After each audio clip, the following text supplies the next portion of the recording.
Na mjambo na karibu katika taarifa zetu za habari za asubuhi ya leo, ikiwa ni tarehe 10 mwezi wa 7 mwaka 2026. Mpendwa msikilizaji na mtazamaji, kama itakuwa ni mara yako ya kwanza kufuatilia habari kupitia mtandao wetu wa YouTube Congo Post News, hakikisha una subscribe, like, comment na kushare, na kwa lugha nyingine banasema unajiabone na comment vile vile una partage. Karibu kusikiliza taarifa zetu za habari za asubuhi ya leo, na mimi jina langu ni Idi George. Katika habari kuu za asubuhi ya leo, katibu wa utawala chifu wa Luinja Masumbuko Chimanuka Maroi auawa kwa kupigwa risasi nyumbani kwake katika eneo la Ndola wilayani Mwenga mkoani Kivu Kusini. Hali ya utulivu wa tahadhari yaripotiwa kurejea katika maeneo ya Kalembe, Kalonge, Kivu Kaskazini baada ya mapigano ya usiku kucha kati ya waasi wa M23 na wapiganaji wa Wazalendo. Wasiwasi watanda kusini mwa wilaya Lubero kufuatia kuimarishwa kwa nafasi za M23 kwa kuwasili kwa wapiganaji wapya pamoja na vifaa vya kijeshi. Serikali ya Jamhuri ya Kidemokrasia ya Kongo yazindua rasmi mpango wa ukanda wa kijani Kivu hadi Kinshasa, mradi unaolenga kulinda mazingira na kukuza uchumi wa kijani. Mashirika ya kiraia katika mji wa Baraka wilayani Fizi yanatoa tathmini ya hali ya usalama na kutoa wito wa kuimarishwa kwa amani na utulivu. Vile vile tutakunga moja kwa moja na habari za kimataifa, na katika taarifa hii ya habari tutafahamu nini kinachoendelea huko katika mkoa wa Kivu Kusini katika eneo la nyanda za juu za Fizi. Karibu. Tuanze na habari kutoka katika mkoa wa Kivu Kaskazini. Wakazi wa kusini mwa wilaya ya Lubero katika mkoa wa Kivu Kaskazini mashariki mwa Jamhuri ya Kidemokrasia ya Kongo wanaendelea kuishi katika hali ya wasiwasi kufuatia taarifa za kuimarishwa kwa nafasi za kijeshi za waasi wa M23 katika eneo hilo.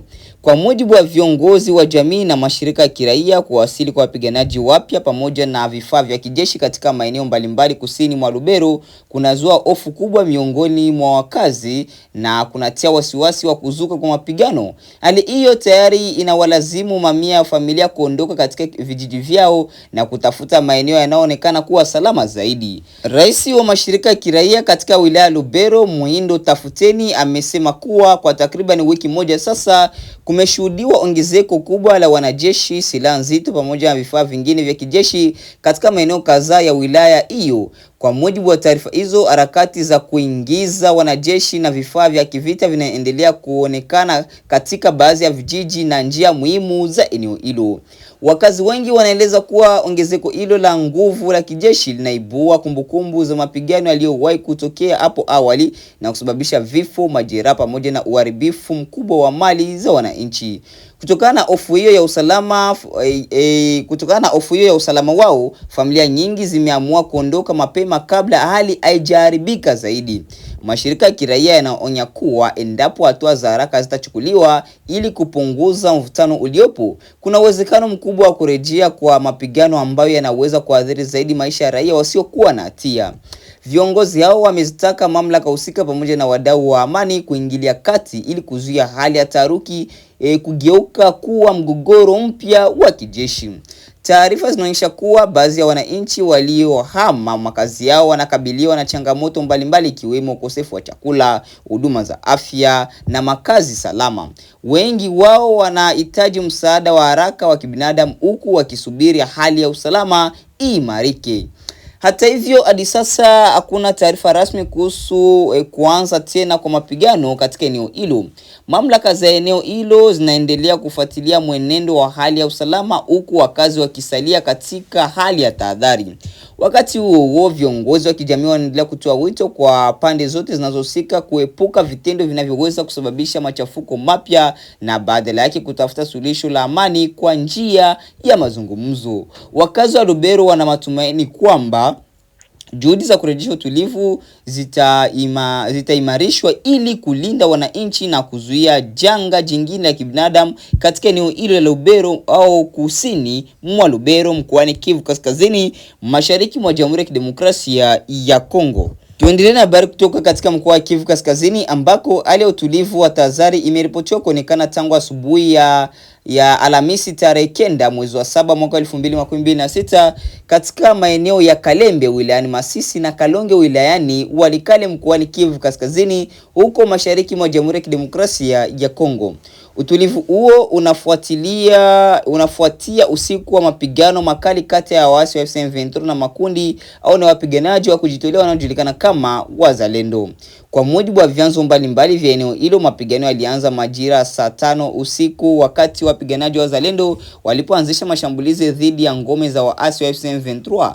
Mashambulizi hayo yalifuatiwa na mabadilishano makubwa ya risasi yaliyohusisha silaha nzito na nyepesi. Mapigano hayo yaliendelea kwa takriban masaa 5 hadi majira saa 11 za alfajiri na kusababisha hofu kubwa miongoni mwa wakazi wa maeneo hayo. Wakazi wengi walazimika kusalia ndani ya nyumba zao, huku wengine wakijificha chini ya hofu ya kupigwa risasi zilizokuwa zikisikika karibu na makazi yao. Mmoja wa wakazi wa Kalembe amesema walikesha usiku mzima bila usingizi kutokana na mlipuko na sauti za risasi zilizokuwa zikitokea karibu na nyumba zao. Alieleza kuwa familia nyingi zilijificha sakafuni hadi kulipopambazuka ili kujilinda dhidi ya hatari iliyokuwa ikiwakabili. Kutokana na hali hiyo ya taharuki, baadhi ya familia zilichagua kubaki majumbani mwao, huku nyingine zikimbilia katika kituo cha afya cha Kalembe ambacho kilionekana kuwa sehemu salama zaidi kwa muda huo. Mkazi mmoja alisimulia kwamba yeye pamoja na watoto wake walikimbia kuelekea kituo hicho cha afya baada ya kusikia risasi zikifiatuliwa kutoka pande mbalimbali. Alisema kuwa hakuna aliyekuwa akijua hali ingeendelea vipi, jambo linaloongeza hofu na sintofahamu miongoni mwa wananchi. Kwa mujibu wa viongozi wa kimila wa eneo hilo, wapiganaji wa Wazalendo walijiondoa kutoka Kalembe baada ya saa kadhaa za mapigano. Tangu mapema jana asubuhi, hali ya utulivu wa muda ulionekana kurejea na kuwapa nafasi baadhi ya wakazi kuanza kutoka katika maeneo yao ya kujificha na kurejea manyumbani mwao. Hata hivyo, pamoja na kurejea kwa utulivu huo, wananchi wengi bado wanaishi kwa tahadhari kubwa. Baadhi yao wanaeleza kuwa wana hofu ya kurejea kikamilifu katika shughuli zao za kila siku kwa sababu hawana uhakika iwapo mapigano yanaweza kuzuka tena wakati wowote. Hadi sasa hakuna taarifa rasmi iliyotolewa kuhusu idadi ya waliouawa au kujeruhiwa au uharibifu wa mali uliosababishwa na mapigano hayo. Mamlaka za eneo hilo pamoja na viongozi wa kimila wanaendelea kutathmini hali halisi na kukusanya taarifa zaidi kuhusu athari za mapigano hayo. Wakazi wa maeneo ya Kalembe na Kalonge wanaendelea kutarajia kurejea kwa amani na usalama wa kudumu katika sehemu hiyo ya Kivu Kaskazini ambayo imekuwa ikikumbwa mara kwa mara na migogoro ya makundi yenye silaha. Tuendelee na habari kutoka katika mkoa wa Kivu Kusini ambako mamlaka za eneo la Luinji katika wilaya Mwenga mkoani Kivu Kusini mashariki mwa Jamhuri ya Kidemokrasia ya Kongo zimekumbwa na msiba kufuatia kuuawa kwa katibu wa utawala wa chifu au sheferia Luinja Masumbuko Chimanuka Maroi. Kwa mujibu wa taarifa kutoka kwa mashuhuda mbalimbali, tukio hilo limetokea usiku wa kuamkia tarehe 8 mwezi wa 7 mwaka 2026 katika kijiji cha Ndola ndani ya kundi au groupment ya Kabalole. Watu wenye silaha walifika katika makazi ya kiongozi huyo wa eneo na kumlenga kupitia dirisha la nyumba yake. Inadaiwa kuwa alipigwa risasi na kufariki dunia hapo hapo. Baada ya tukio hilo, mwili wa marehemu uliwasilishwa na kupelekwa katika hospitali ya Ifendula kwa hatua zaidi zinazohitajika. Mmoja wa watu wa karibu wa familia ya marehemu wanasema kuwa mauaji yao yanaongeza idadi ya waathirika wa hali ya ukosefu wa usalama ambayo imekuwa ikiendelea kulikumba eneo la Luinja kwa muda mrefu. Kulingana na chanzo hicho, wakazi wengi wanaendelea kuishi kwa hofu kutokana na matukio ya mara kwa mara ya vurugu na mashambulizi. Luinji ni moja ya maeneo muhimu yenye shughuli za uchimbaji madini wa dhahabu katika wilaya ya Mwenga. Eneo hilo linajulikana kwa kuwa na mgodi wa dhahabu wa Twangiza ambao ni miongoni mwa migodi mikubwa katika mkoa wa Kivu Kusini. Hata hivyo, kwa miezi kadhaa iliyopita eneo hilo limekuwa chini ya udhibiti wa waasi wa M23, hali ambayo imechangia changamoto za kiusalama katika sehemu mbalimbali za eneo hilo. Kufuatia tukio hilo, viongozi wa mashirika ya kiraia pamoja na wakazi wa Luinja wamezitaka mamlaka husika kufanya uchunguzi wa kina ili kubaini waliohusika na mauaji hayo. Pia wamewataka wahusika wafikishwe mbele ya sheria ili haki itendeke na matukio kama hayo yasijirudie tena katika eneo lao. Hadi sasa kuna taarifa rasmi iliyotolewa kuhusu kukamatwa kwa wahusika wa tukio hilo. Tuendelee na habari mbalimbali kutoka nchini Jamhuri ya Kidemokrasia ya Kongo, ambako serikali ya Jamhuri ya Kidemokrasia ya Kongo imezindua rasmi mpango mkubwa wa maendeleo unaojulikana kama ukanda wa kijani wa Kivu Kinshasa. Mradi unaolenga kulinda mazingira huku ukiimarisha uchumi wa kijani kwa manufaa ya wananchi na uwekezaji. Uzinduzi wa mpango huo umevutia hisia za wananchi, wadau wa mazingira na sekta ya uwekezaji, huku wengi wakitaka kufahamu athari halisi za mradi huo katika maisha ya kila siku ya jamii zinazozunguka na ni lini matokeo yake yataanza kuonekana. Akizungumza na mwanahabari, waziri wa mazingira ya Jamhuri ya Kidemokrasia ya Kongo Marie Nyange alieleza kuwa mradi huo umeundwa kwa lengo la kuunganisha juhudi za uhifadhi wa mazingira na maendeleo ya kiuchumi. Alisema kuwa mpango huu utasaidia kulinda misitu, viumbe hai na rasilimali za asili, huku ukiunda fursa mpya za ajira na uwekezaji kwa wananchi wanaoishi katika maeneo yanayohusika. Kwa mujibu wa maelezo yaliyotolewa, ukanda wa kijani wa Kivu Kinshasa unatarajiwa kuwa moja ya miradi mikubwa ya mazingira na maendeleo nchini humo. Serikali inaamini kuwa kupitia mradi huo jamii za wenyeji zitanufaika na shughuli za kilimo endelevu, miradi ya uhifadhi wa misitu, biashara zinazozingatia mazingira pamoja na huduma nyingine zitakazochochea ukuaji wa uchumi wa ndani. Waziri huyo alieleza kwamba maendeleo ya kiuchumi hayawezi kutenganishwa na ulinzi wa mazingira. Alieleza kuwa mradi huo umebuniwa ili kuhakikisha kuwa matumizi ya rasilimali za asili yanafanyika kwa njia inayolinda mazingira kwa vizazi vya sasa na vijavyo, huku wananchi wakipata manufaa ya moja kwa moja kutokana na rasilimali hizo. Wadau wa maendeleo wanaona mpango huo kama fursa muhimu ya kuvutia uwekezaji wa ndani na wa kimataifa katika sekta inayoheshimu mazingira. Pia wanatarajia kuwa mradi huo utaongeza uwezo wa jamii na maeneo husika kushiriki katika shughuli za uzalishaji mali bila uharibifu wa mazingira yao. Hata hivyo, baadhi ya familia au baadhi ya wananchi wanaendelea kuuliza ni muda gani utahitajika kabla ya kuona matokeo ya kwanza ya mradi huo katika maisha yao ya kila siku. Wengi wanatarajia kuona ajira mpya, kuboreshwa kwa miundombinu pamoja na miradi ya maendeleo ya kijamii itakayosaidia kupunguza umaskini katika maeneo yanayozunguka ukanda huo. Wataalamu wa mazingira wanaeleza kuwa mafanikio ya mradi huo yatategemea ushirikiano kati ya serikali, wawekezaji, mashirika ya kiraia na wananchi wenyewe.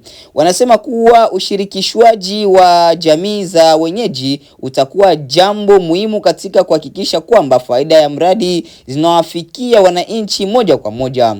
Kwa sasa hatua za mwanzo za utekelezaji zinaendelea, huku wananchi wakisubiri kuona namna ambavyo mradi huo utabadilisha maisha yao na kuchangia maendeleo endelevu ya taifa. Baada ya kusikiliza taarifa zetu mbalimbali kutoka mashariki na nchi nzima ya Jamhuri ya Kidemokrasia ya Kongo, mpendo wa msikilizaji na mtazamaji, basi acha tukuongee moja kwa moja na habari za uchambuzi, tujue nini kinachoendelea huko Lubero na baada ya ongezeko au renfort za waasi wa M23 wanaoendelea kuimarisha nafasi zao kusini mwa Lubero, na tujue nini kitakachoendelea kutokea katika sehemu hiyo. Mpendo wa msikilizaji na mtazamaji, basi kuwa nasi mpaka mwisho. Karibu. Habari inaonyesha mwelekeo muhimu katika vita vinavyoendelea mashariki mwa Jamhuri ya Kidemokrasia ya Kongo, hasa katika jimbo la Kivu Kaskazini ndani ya wilaya Lubero. Tukifanya uchambuzi wa kina, kuna mambo kadhaa yanayoendelea kujitokeza. M23 inaonekana kuimarisha nafasi zake za kijeshi. Taarifa inasema kuwa kwa takriban wiki moja kumekuwa na kuwasili kwa askari wapya, silaha nzito na vifaa vya kijeshi katika maeneo ya Kichombiro, Alimbingo, Mbingi, Buleusa na Kateku. Hii kwa kawaida kuna sheria moja wapo ya mambo mawili. Kwanza, inawezekana M23 inajiandaa kwa operation mpya ya mashambulizi au la inajiandaa kujilinda dhidi ya mashambulizi yanayoweza kujitokeza au yanayoweza kufanywa na jeshi la serikali ya DRC pamoja na washirika wake ambao ni wanamgambo wa kujilinda wanaojulikana kama wazalendo. Katika vita vya sasa mashariki mwa Jamhuri ya Kidemokrasia ya Kongo, M23 imekuwa ikifuata mkakati wa kuimarisha maeneo iliyo ya dhibiti kabla ya kuendelea mbele. Hivyo uwepo wa silaha nzito mara nyingi huwa ishara ya maandalizi ya mapigano makubwa. Na kusini mwa eneo la Lubero ni eneo la kimkakati na yenye umuhimu mkubwa kwa sababu Lubero ipo kati ya maeneo yanayounganisha Butembo, Beni, Ruchuru na maeneo ya kusini kuelekea Goma. Iwapo M23 itaendelea kuimarisha maeneo ya kusini mwa Lubero, inaweza kukata njia za usafirishaji za FARDC, kuongeza ushawishi wake katika kaskazini mwa Nord Kivu au Kivu Kaskazini, kuweka shinikizo kwa miji muhimu ya biashara na usafiri. Kwa mtazamo wa kijeshi, eneo hili lina thamani kubwa kuliko vijiji vyenyewe kwa sababu linatoa udhibiti wa barabara na njia za ugavi. Kuhama kwa raia ni dalili ya hofu ya mapigano mapya. Mamia familia zimekimbia Kimpese, Alimbongo na Kasugo. Kunaonyesha kuwa wananchi wanaamini mapigano yanaweza kuanza wakati wowote. Katika migogoro ya Kivu, raia mara nyingi ukimbia kabla risasi kuanza. Uzoefu wa miaka mingi umewafanya kutambua ishara ya vita mapema kabla haijatokea. Lakini pia hii ina maana kuwa hata kama mapigano hayajaanza rasmi, hali ya usalama tayari imeanza kuzorota. Je, kuna uwezekano wa mapigano mapya? Ndiyo. Uwezekano huo ni mkubwa kutokana na sababu zifuatazo: kuongezeka kwa wanajeshi na silaha. Taarifa kutoka kwa vyanzo vya kiraia na usalama zinathibitisha harakati hizo za vita. Lubero imekuwa moja ya maeneo yenye mvutano tangu M23 ilipoanza kupanua maeneo yake ya udhibiti. Hata hivyo, haiwezekani kusema kwa uhakika kwamba mashambulizi yataanza mara moja. Wakati mwingine vikosi hujikusanya ili kuonyesha nguvu au kuzuia adui kusonga mbele. Hii ina maana gani kwa mwenendo wa vita vya mashariki mwa DRC? Kwa miezi ya hivi karibuni, mwelekeo wa vita vinaonyesha mambo matatu. M23 inaendelea kushikilia maeneo mengi muhimu licha ya juhudi za FARDC. Pia, mazungumzo ya kisiasa na usitishaji wa mapigano yamekuwa yakikumbwa na changamoto za mara kwa mara. Tatu, kila upande unaendelea kuimarisha vikosi badala ya kupunguza uwepo wa kijeshi. Kutokana na hali hiyo, taarifa kama hii inaashiria kwamba vita bado havijaingia katika hatua ya kumalizika, bali vinaweza kuingia awamu mpya ya mashindano ya kudhibiti maeneo ya kimkakati. Uchambuzi wa habari hii unaonyesha kuwa M23 inaendelea kuimarisha nafasi zake kusini mwa Lubero, jambo ambalo linaongeza uwezekano wa mapigano mapya katika eneo la Kivu Kaskazini.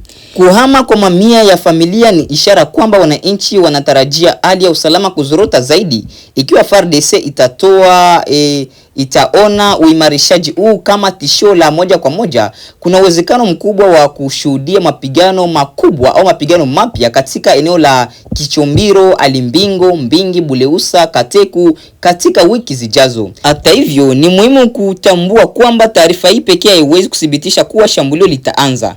Inaonyesha zaidi maandalizi ya ongezeko la mvutano wa kijeshi katika eneo hilo la Lubero mkoani Kivu Kaskazini, mashariki mwa nchi ya Jamhuri ya Kidemokrasia ya Kongo.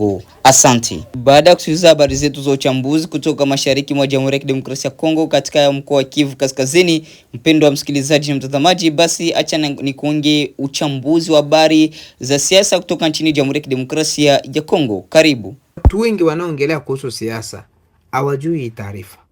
Sasa nikwambie mapema ili kesho tusije muona Tshisekedi ni mtu mbaya. Kesho sisi wazalendo tusije muona Tshisekedi hatupendi.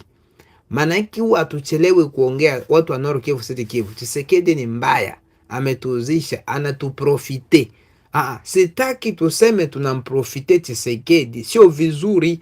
Tulielewe hili kisiasa limekaaje. Partager mission.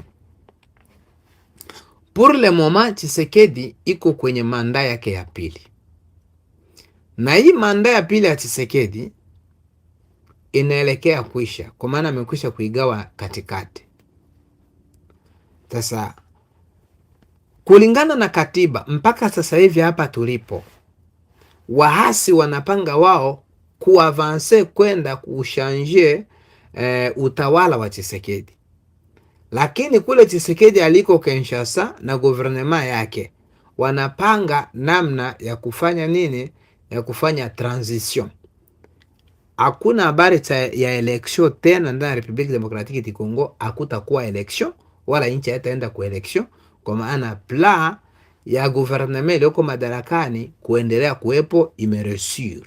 Hakuna maelection. Na imeresure wapi? Etandi kubwa ya pays iko mugere, na kama iko mugere pays hawezi kwenda kwa election. Kwa hiyo tunaenda kule, nilikuambia watu mapema, hizi ndizo keti mbili za watawala: ama kurevoir constitution na kuichange iweko 3e mandat, ama kuacha inchi ingie muvita ili tuseme hatuwezi kufanya maelection, tufanye transition. Na nilikwambia hii ya transition ndo itaresire, kwa maana ndo inarahisisha kuresire, imesha resire. Sasa hapa ndipo anaposema Tshisekedi tusimlaumu, na mimi nasema tusimlaumu. Inchi itakapoenda kwenye transition, inchi itakapokwenda kwenye transition, kuna option mbili, na hapa tusilaumu sisi wazalendo, tuyajue mapema.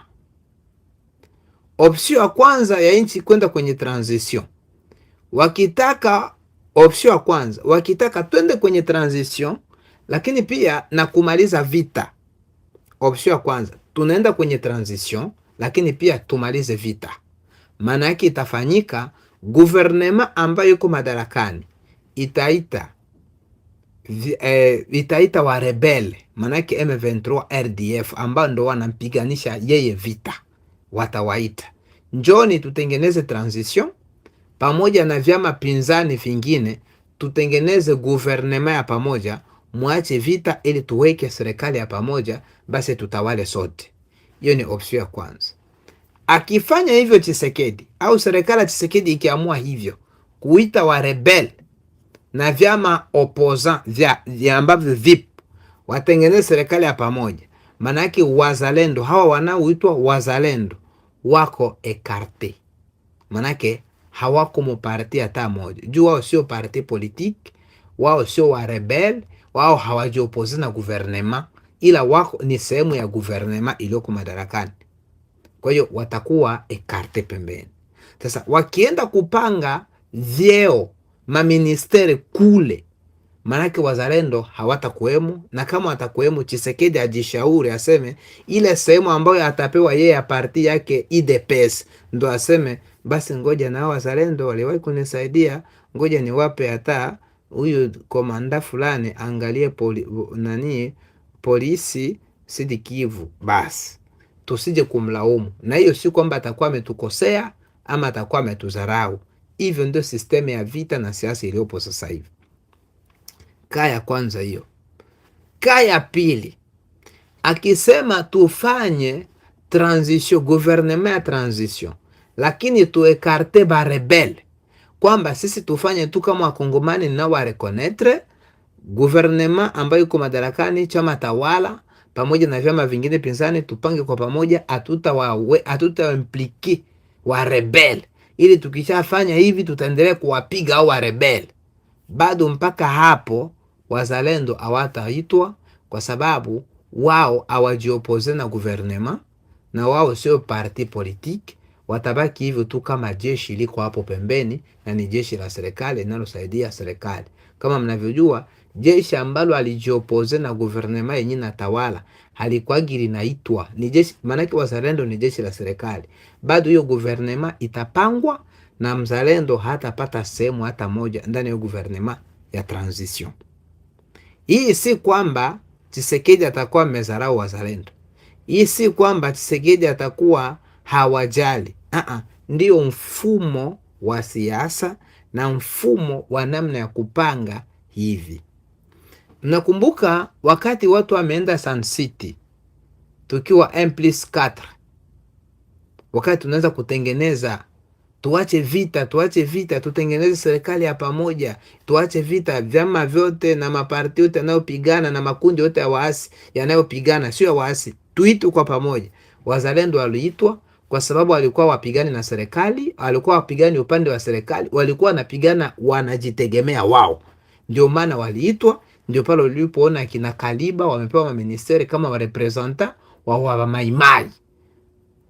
Sasa hivi haitakuwa kama Sun City. Na sisi wa Fuleru, sisi wa Bembe, wa Vira, Winyindu, wa Rega, sisi wa Tabwa, sisi hatukwagi tunachelewa kulaumu Tshisekedi. Mimi nimesema hili mapema, na hili ndilo litakavyotokea. Sasa swali linakuja, na walio wengi wameshaanza kuniuliza hata hapa kwenye comment, nishaona comment nyingi. Sasa mzee wa habari mbichi, tunafanyaje? Wengi wameshaanza kuandika hapa. Manake tunatoa jasho letu bure? Manake huyu bwana hata tukumbuka kazi yote hii tumeifanya? Anaweza akatukumbuka si officiellement mle ndani ya kupanga vyeo. Atatukumbuka kwenye sehemu ya vyeo ambavyo atapewa yeye, ndo aseme nilikuwa na fulani na fulani. Anatusoroza. Sio kwamba tupate kama na sisi ni vilukwe.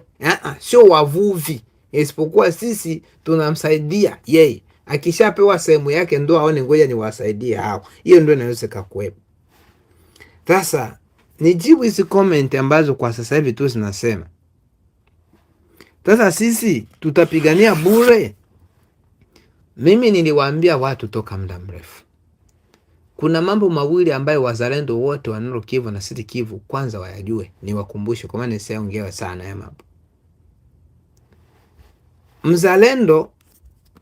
Mzalendo alipata sifa kubwa sana wakati anaitwa Maimai, na ni wakati ambapo alikuwa anapigana kama yeye, na kwa ile nguvu yake aliyoifanya wakati anapigana kama yeye, hata rais aliyoko madarakani aligundua hivyo. Wazalendo akina Kutumba wamekaa porini miaka ya kutosha wakipinga serikali iliyoko madarakani. Mungu awabariki sana kwa uvumilivu wao na kwa kazi yao kubwa walioifanya. Huu ndio unaitwa wanaume. Wakati wote wa utawala wa Josefu Kabila wamekaa porini akina mzee William Amuri ya Kutumba, kwa sababu walikuwa na mipango yao na malengo yao. Nani hapo ndipo tunapohitimisha matangazo yetu ya habari ya asubuhi ya leo, ikiwa ni tarehe 10 mwezi wa 7 mwaka 2026. Basi tukutane katika taarifa zetu za habari za jioni. Asante.